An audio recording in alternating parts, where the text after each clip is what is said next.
mining, and also other industries. And their values are to give their clients a service above self at the highest quality. Hard work and individual productivity, striving and excellence in reputation. To tell us more about Base 5 Guards, now we're joined by the Base 5 Guards Managing Director Moshimane. All protocols of safety, I suppose, is relevant to you, Moshimane. Dumela. Dumela. Moshimane re tsana jalo mo go yone thulaganyo re botsa dipotso le dintsi ka gonne Base 5 ke a itse bile ke ne ke tsamaya le bone ba dira jalo Mandela Day mo go bile ka tsala overall ka re ke tlo go ya para overall. Na ga re bua ka Base 5 Guard Moshimane ra be re bua ka setlamo sefe?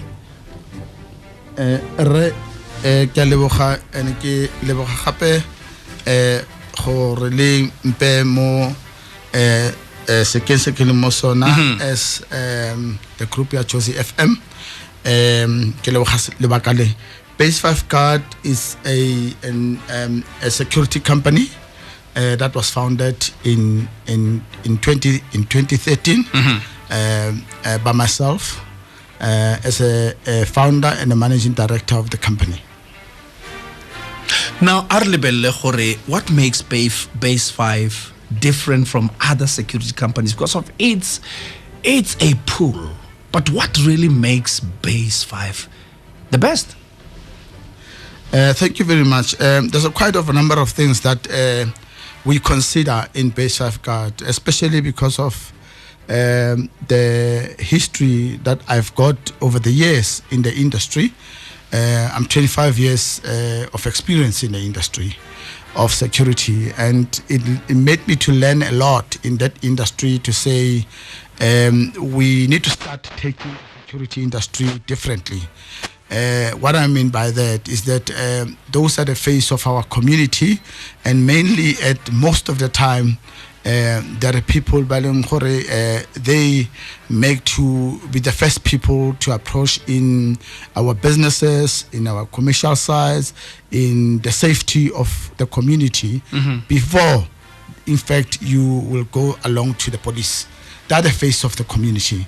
So I believe it needs change, and that is why our motto is starting with a difference, to saying we need to bring change in this industry because it's always been the lowest looked industry in the society. Security but those people they look after our properties. They are the first people that when you have challenges in the mall or wherever, maybe in the commercial side, you approach before the police. So we're striving to say this industry needs change. We need to change it, and that's why we're saying we're doing it with a difference. We're starting with a difference. We teach. We go down to the ground and try and teach the community how important security officers are to them. They must not look upon them as just ordinary people, but look upon them as people in the society that are dignified, that also cater for the community at the highest level. Now, please tell us more about the brand and face of Base 5. Also, when we talk about success, there's many tools that we can use as barometers to measure exactly the well-being of the people who should be actually heralded so high about security systems. Give us the face of Base 5. Yes, as I said, that my name is Moshimane. I was born and bred in the northern suburbs, which is called today your Deep Slot area. I come from the Deep Slot area, which before there were farms. I'm the founder of the Deep Slot area, and throughout growing and also living in those communities in the north, I managed to learn a lot. In terms of how could we as people upgrade ourselves. and better off what we've got. Hence, I'm saying that I'm 25 years into the industry. I've learned a lot to say we can better off this industry and ourselves, because we're always saying that we're looking upon to say the industries that are better. And I fail to understand that, to say we can also make it up as long as re together, and so I believe for in short is that we managed in all terms to where we are today, we succeeded to change the industry to the better. And as we speak right now, we've got people in our companies that are directors, people are managers, are senior management in levels that start from the ground. I'm very proud to say we also contribute a lot within our community by showing them, by going down to them, to do shows to the ground, to teach them about this industry. Say people mustn't think that this industry does not have worth, does not have value. Or this security industry, just an industry doesn't have value, and it does have value. It does dignified. We teach our guys, we make them manners, because that's why we don't groom bomachingila rona. We are grooming officers, dignified officers, champions of today. Now, share a bit of a stat about other services that you provide. As you said, or the security mustn't be taken just at face value. There's sophistications. There's also intelligence, technology. Share some of the services that you guys at Base 5 are sharing. Thank you very much. The services that we render in Base 5, we do retail security, your commercial security, industrial security, relocation and management of informal settlement. Now, that's our prime business. We mainly do quite a number of jobs with the Gauteng provincial government. We manage informal settlement. We call ourselves black ends. We do it from the famous word, aka yes. Red ends. Yes, from the, yes, we call ourselves black ends. There's red ends, we call ourselves black ends, and we saying we derive from these communities. I was born and bred in the squatter camp, in the shacks, in the ghettos of Tipslot. I managed to learn to say those we as we growing up, we've learned a lot. We've got a culture. People must know that we've got our culture, and people must know that we also respect one another, like the person who lives in the suburbs. So I always wanted to say, in love, let's try and showcase that we can make it. Whether it doesn't matter where you come from, it doesn't matter where you're born and bred, but it's for you to come out to the society and to come out of you and say, I will do better. We can do better. Together, we can do better. So in this state, I've noticed that there's a lot that has been happening in our country, especially my touch, because I come from a community where a lot of people were evicted. And I do not believe in eviction in one way, but a lot of people that I come from my society were evicted. And when I was growing up, I thought this thing, somewhere, somehow, it needs to end. But how do we end it? We need to collectively find a solution, because it's our own people, again, that maybe are striving to have places to live. That is why they are where they are. And as a person who was born and bred in there, I noticed to say, it touches me. So what I do mainly is that I then negotiate. I go there, as I'm saying, that I manage informal settlement. So I go to the developers, the landowners, and I say, but can't we find amicable solution? Can't we find a way that we do not put these people in the street? Because putting them in the street is not the solution.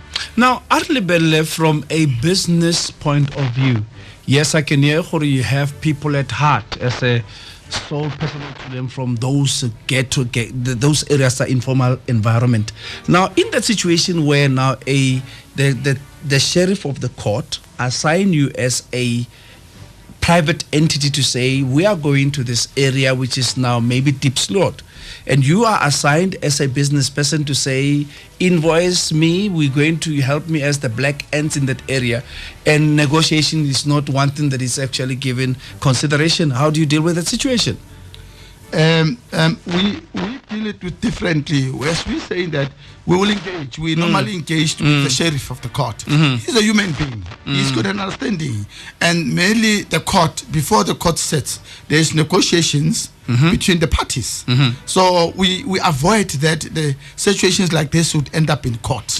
We make it a point that before it even goes to court, we make the two parties to meet and have a amicable solution. And when we go into the attorneys of the court or the court, we then came up with at least an amicable solution to say, how can we best work together instead of taking each other's dignity to the ground. We managed to crack it to say, can't we negotiate? The sheriff been there and say, can we not find an alternative land? You, the landowner, we understand it's your land. You want to develop it. You want it. We believe, we understand it's yours. But the same people have been living here for many years, for over the decades of years. Don't you have a piece of land, maybe which at the moment government doesn't have much land to take people? Don't you have? And most of the time, we win because the developer will say, okay, Lucky, we have an alternative place, let's negotiate. Can they go there? And then they have a temporary area up until the government can assist in giving them the proper housing. Namane kholo ya tiro re la ke utlile jalo kana mamogai tswa itliste ka boene as the managing director yone the lene ya ga base 5 guts re ba jana re la ke ga batho khotsa business ke botse fela tlhabologo le tlisteng jaaka ke utlwa gore o rewa biesa go itseng gore tsa batho tsia phetogo e ka re o itliste since tlamo sa go se formuliwa o ibusetsa go bathong kefe ke a leboga over the years, I think as a member of these communities, I was fortunate to meet Ntate Madiba, Ntate Mandela, and it has been my dream. So I met him in one of the development where there was a problem again. And I would always go there and intervene. And I met Ntate Madiba and Pizza in the union buildings. I bring this boy up. And I was taken there because I already Swakai, but no, Ntate Mandela Wahwat. Go to the union buildings and then Ntate Matibare, what's your name? Kamulelar, okay, King Toikanakana li Zanko Chami, Kirina,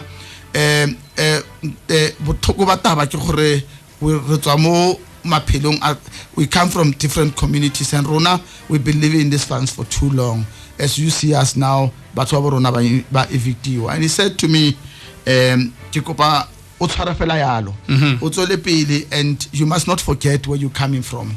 I remember those words, you must not forget where you're coming from. And now where I come from, my late mother, he was a community person in Diepsloot. He'd always been projects, the community, Atusa community. And I was looking upon my mother, Hansa, as Atusa community in that regard. So I grew up in the saying that you must not forget where your roots.